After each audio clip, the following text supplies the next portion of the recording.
העולם הסיני היה פעם רחוק, ולכן כל כך מופלא וקסום. היום הוא התקרב אלינו טיפה יותר, ולכן הוא עוד יותר מופלא ועוד יותר קסום. לקשרי הכלכלה והמסחר קדמו קשרים תרבותיים, קשרי אומנות, אומנים באו, נסעו, ניגנו, וגם סטודנטים התחלפו. ואז יום אחד מגיע לתל אביב, סטודנט סיני בשם איאן, שלום איאן, ניהאו, ואיאן בא אלינו ללמוד ניצוח בבית הספר בוכמן מטה, אז האקדמיה למוזיקה בתל אביב. והמשך הסיפור הוא פחות או יותר ככה, איאן פוגש את טליה, שלום טליה, ניהאו טליה, ואת המשך הסיפור אנחנו נספר במהלך התוכנית, מה קרה בין השניים, ולידי יושב אלעד, שלום אלעד, ניהאו גם כן לאלעד, ואלעד כתב לנו ספר בשם בטח יש ילד, והספר הזה הוא מקסים כל כך, הציורים והמילים, ואת הספר הזה אתה הצגת בסין. כן. הוא כתוב הוא ספר דו-לשוני, הוא כתוב בעברית וסינית. מדהים. בכל עמוד יש עברית וסינית, ציוריות. הנה אני רואה כאן מלוכסנות 4 ציוריות. איאן הסביר לנו מקודם איך בשביל מילה אחת צריך 4 ציוריות. נכון. אני מבין שאתה אוחז ביד את המהדורה הסינית. כן. והיא משמאל לימין? כן, היא משמאל לימין, וחוץ מזה... אבל סינית זה לא משמאל לימין, זה כן? כן, זה גם, יש כמה דרכים. ואני אוחז את המהדורה העברית מימין לשמאל. כן. ואתה נסעת לסין, ומה עשית שם עם הספר? אני הוזמנתי, בהתחלה הספר הגיע בעצם במקרה לסין. אני אומר גם שתרגם אותו לסינית ז'אנג פינג, שהוא ראש החוג ללימודי סינית באוניברסיטת תל אביב, או ראש המחלקה ללימודי סינית באוניברסיטת תל אביב. הספר הגיע במקרה לשגרירות בבייג'ין, בשנת סוף 2009, אם אני לא טועה, והם הזמינו אותי לשם. ככה נוצר קשר שהמשיך כבר 3 ביקורים. וזה ספר לילדים בני 3, 4? כן, 3, 4. זה ספר על ילד אחד סיני, מה שמו? ילד ישראלי. בספר בכלל לא מצוינים שמות, זה פשוט איזשהו הרהור של ילד ישראלי על הילד בסין שדומה לו בדיוק מכל הבחינות. ובגרסה הסינית זה... ילד סיני שמדמיין את הילד הישראלי שדומה לו מכל. אז למשל, שכתוב בעברית מלוכסנות, מה כתוב בסינית? עגולות. אנחנו רוצים לצפות בסרט קטן על הביקור שלך בסין.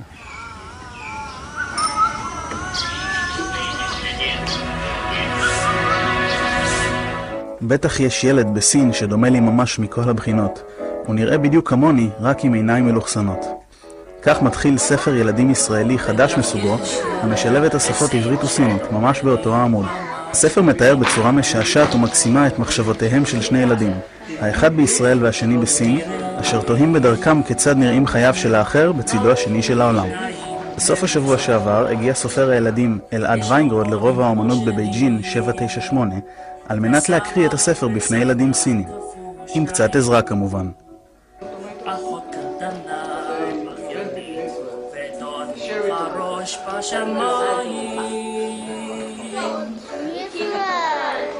הילדים אומנם התקשו למצוא את ישראל על המפה, וחלקם אף לא שמעו עליה מעולם, אבל הם שמחו מאוד להשתתף בפעילות שהועברה על ידי ויינגרוד ואנשי צוות השגרירות הישראלית שתמכו וסייעו בארגון האירוע. 跟我真的很像，不管是哪个方面，他长得跟我一模一样，只是他们的眼睛是圆圆的。ויינגרוד כתב את הספר בשנת 2009, ומאז הספיק לבקר בסין כבר 3 פעמים. מוקדם יותר השבוע, הוא הגיע לבית ספר של ילדי מהגרי עבודה בצפון בייג'ין, שם התקבל בהתלהבות כמו שרק ילדים יודעים להראות. ויינגרוד מספר בריאיון איתו, כי הרעיון ומקור ההשראה לספר מצוי בעברו, ושהספר בעצם מתאר את מחשבות פרי דמיונו כילד. הספר תורגם לסינית על ידי דוקטור ז'אנג פינג, מרצה לשפה הסינית באוניברסיטת תל אביב והסיני הראשון שהשלים דוקטורט בישראל. הוא מספר על תוכניתו לתרגם את הספר לשפות נוספות, ביניהן גם ערבית. הוא חושף כי בימים אלו אף עובדים על כתיבת מחזמר המבוסס על הספר. אלעד ויינגרוד חושב שאין הבדל של ממש בין ילדים סינים לישראלים, וכשנשאל האם בכלל עדיין יש מקום לספרי נייר בעידן האייפון והפייסבוק, אמר שלספר אין ולעולם לא יהיה תחליף. על הצלחת הספר בסין הוא עדיין אינו יכול להעיד, אבל מעריצים כבר יש.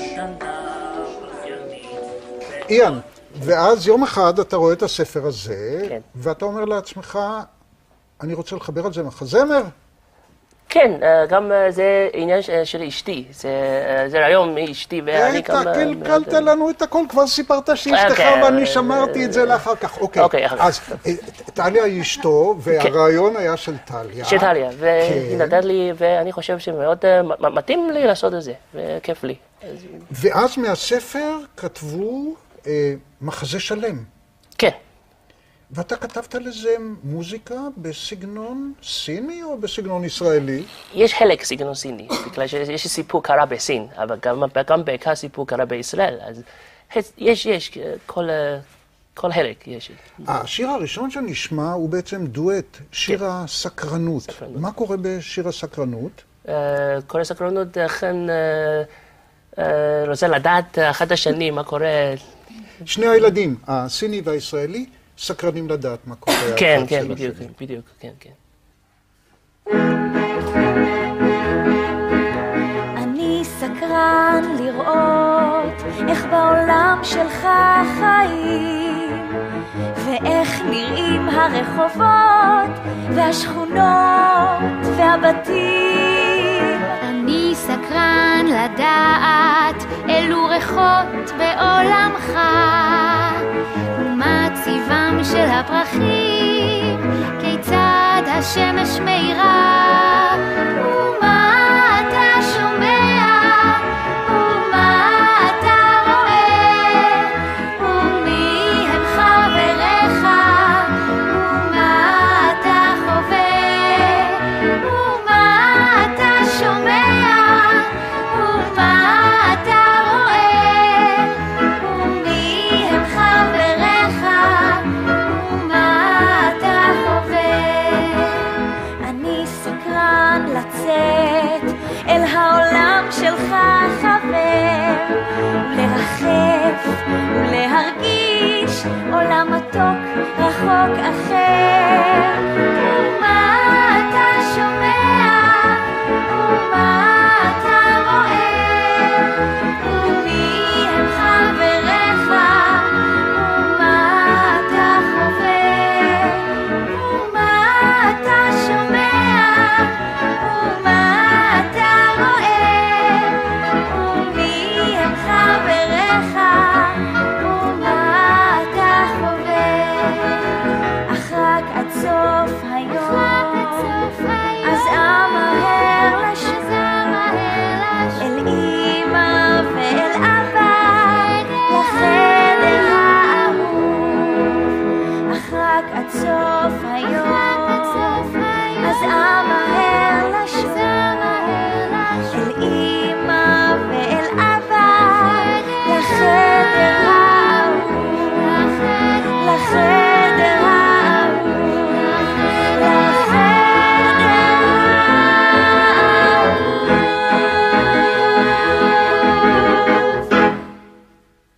הרבה תודה לנוי ועינת, שהן שתי בנות ששרו את התפקידים של שני הילדים. תודה לטליה שניצחה, תודה לתזמורת הבמה. אלעד, יש לנו עכשיו שיר של האמא. כן. האמא ישראלית או סינית? האמא ישראלית, שרה לבנה. והיא דאגנית כזאת כמו אמא ישראלית? לא ממש. לא, ממש לא. לא. מה היא? מה יש בראש שלה? יש את הסכין. היא חוזרת מחול ומעניקה לבנה מתנה, גלובוס, ואז מתחילה שיחה על טבעו של העולם. אז כל האנשים בעולם הם בדיוק אותו הדבר? הם קצת שונים, אבל בעיקר דומים. אני לא כל כך מבין. העולם כל כך גדול, יש פה באמת הכל, כל סוגי האנשים, המנהגים והשפות, הגדלים והגבהים, הצבעים והצורות, אך בכל זאת בין. כן? מה? מבפנים הכל דומה, גם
והרבה תודה לליבי, האמא הישראלית שהצטרפה אלינו.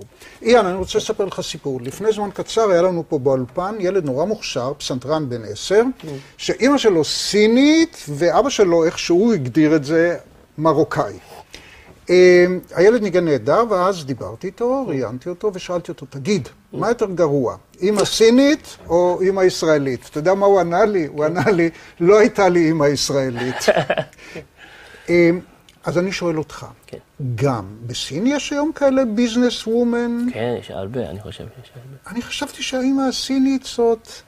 כן, אמא סינית, יש גם עדיין, כמו, היה חלק כמו פוליש, יידיש ומה כזה, אשתו, אחת, כמו כזה, כן, יש, כן.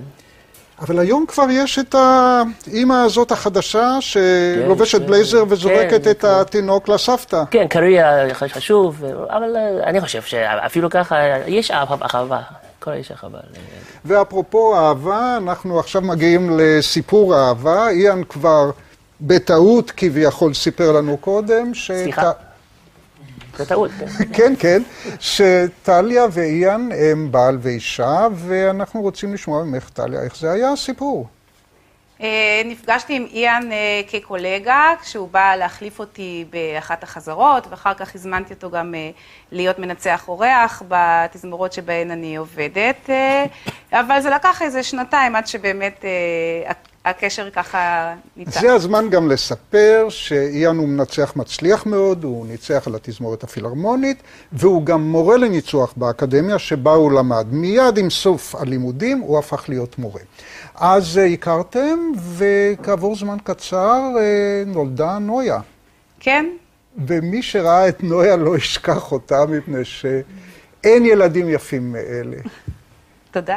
תודה, נכון. יש צילום, איאן? יש צילום, וגם מביא לנו וידאו היום. אז אנחנו נראה את נויה מנגנת בווידאו. יופי נויה, עוד.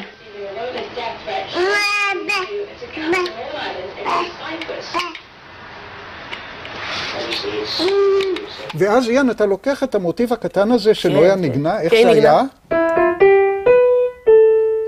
מה זה, סיני? לא, לא יודע, זה אולי... חצי סיני, כמו נויה. כן, כן, נכון. ואתה לוקח את המוטיב הזה והופך אותו למוטיב הראשי של המחזמר? כן, כן, כן. בטח יש ילד בסין שדומה לי. כן. ואנחנו נשמע על הילד בסין שדומה לי.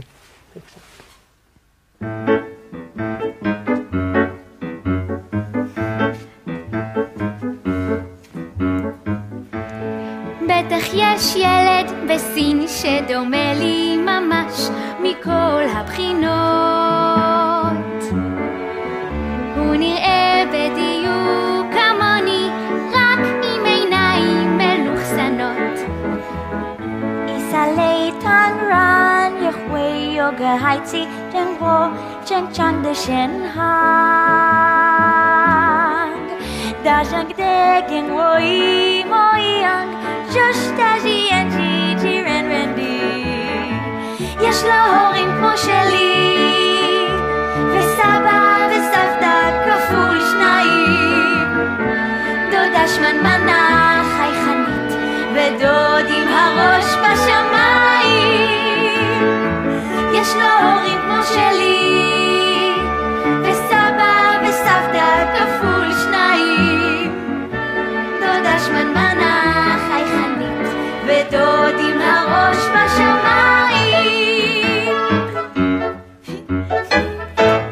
אלעד, קראתי את הספר המקסים הזה שלך, באמת מקסים, ועוד הרעיון הדו-לשוני, סינית ועברית.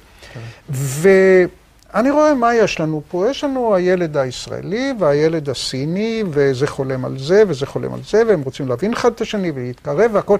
אבל זה מספיק בשביל מחזמר שלם, אין קונפליקט, אין... טוב, אז באה האמא, אז מה קורה? תספר לנו מה קורה במחזמר. אוקיי, אז נכון, הספר הוא בעצם יותר איזשהו הרהור של הילדים אחד על השני. המחזה בעצם, כמובן, התגבשה עלילה.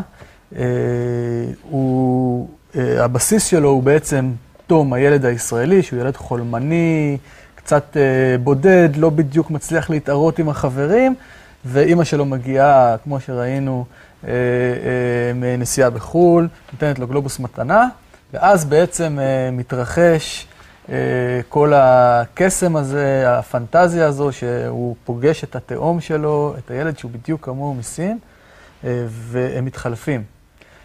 הם מתחלפים. הם מתחלפים. וזה למעשה הגרעין של הסיפור. השיר הבא שלנו הוא שיר המחשבה. כן. מי חושב? מה חושב? אז תום, זה באמת, זה שיר שלאחר שיש איזשהו משחק שקצת לועגים לו, הוא שר את השיר הזה על המחשבות שממלאות את ראשו.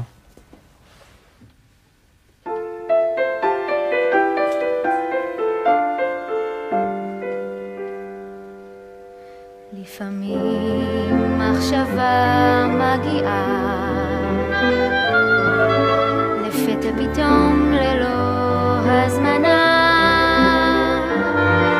ממלאת את ראשי ברגע גם באמצע משחק או שיחה מחשבה מוזרה מחשבה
טליה, אז יש לנו בעצם מחזמר לילדים.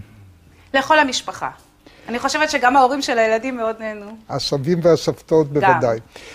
אתם מופיעים בשעות הבוקר, אחר הצהריים, בחנוכה?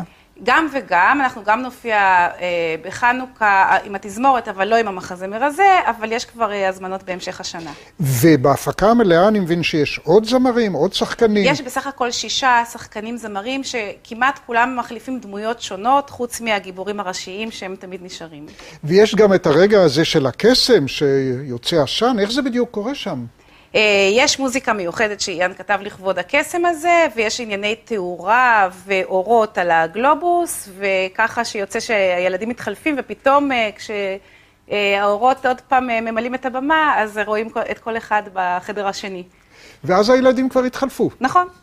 והם ימשיכו להתחלף בחזרה, או שזה נשאר לעם? בסוף המחזמר, לקראת הסוף, הם שוב חוזרים ופוגשים כל אחד את ההורה שלו שהם מתגעגעו אליו מאוד.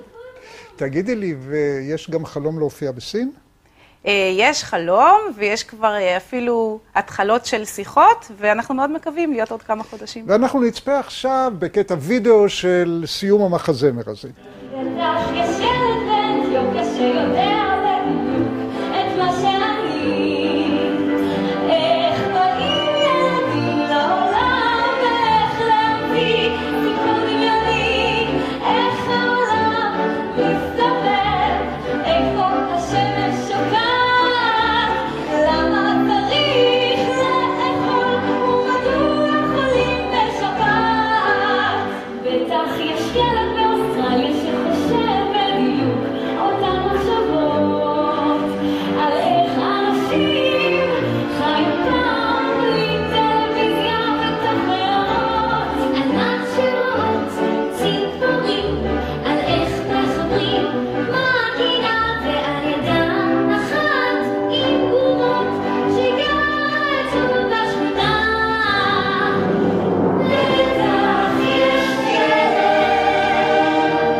תודה לאיין על המוזיקה המקסימה, תודה לאלעד על הליברטו, אבל אני רוצה לומר שהליברטו של החיים יפה לא פחות.